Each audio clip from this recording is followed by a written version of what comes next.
That clap was not in sync, but that's okay.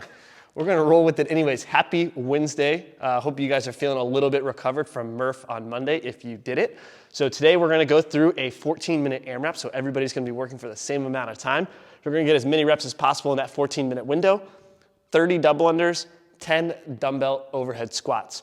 Double unders, you guys can easily scale and just do 60 singles, or we can go with that lateral jump over the dumbbell if you don't have access to a jump rope. We're gonna show you a different way to do the dumbbell overhead squat. We'll keep it really simple today. We're gonna do like a bottom up press coming out of that squat. But I'm gonna have Manny demo the double unders just really quick for us. Same points of performance that we've been talking about this entire quarantine, pandemic, shelter in place, whatever the buzzword is these days. Arms are gonna be nice and relaxed. We're just using our wrist. He's gonna stay up on the balls of his feet. This actually requires a lot of accuracy because he's doing it between a dumbbell and Titan. So that's like a level 1000 double under right there. And relax for me, coach. Like I mentioned, if you don't have a jump rope accessible, just shows the lateral jump over. So remember, the key here is we want to have that rebound effect. So I don't want you jumping and then planting on one side and then going into the next jump. Try to keep it as a fluid movement, just lightly tapping the floor as you go through your jumps. Cool. Once you finish your double unders or your jumps, you're gonna go into 10 dumbbell overhead squats. Easiest way is we're just gonna power snatch that dumbbell up overhead, right? I wanna make sure that the elbow's locked out. I'm keeping that arm nice and close to my ear, and I'm engaged through the shoulder. So I don't want that elbow breaking or bending as we go into our squat. From here, feet are in our squat stance. We're just gonna push those hips slightly back and down. I do want the crease of the hip below the knee, and then he's gonna be able to stand up, locking out his ankles, knees, and hips at the top.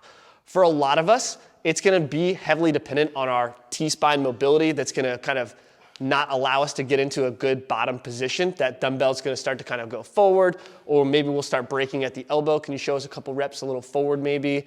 Yeah, this should look a little familiar for some of us. If that's the case, you can go into a dumbbell front squat, press up from the bottom, and then stand. So it does slow the movement down a little bit, but it is gonna be a progression to kind of get us more or closer to a dumbbell overhead squat. From here, you guys can also adjust the range of motion if you know that full depth squat just isn't gonna happen. Give yourself, a med ball, a table, a chair, something like that, where you're able to either keep the tension overhead. So if you're able to just go halfway down, right there, and then up. But don't just go by feel. Have some sort of target so that at least our range of motion is consistent across those reps. Otherwise, you can go back to the bottoms up press from that target as well. So if he has his imaginary target here, he's gonna squat, hold, press, and then stand. Good, and relax. Right? If you do have any shoulder injuries or limitations, make sure you're reaching out to your individual coach so that they can scale or modify as needed. That's what they're there for. Post your scores on SugarWOD.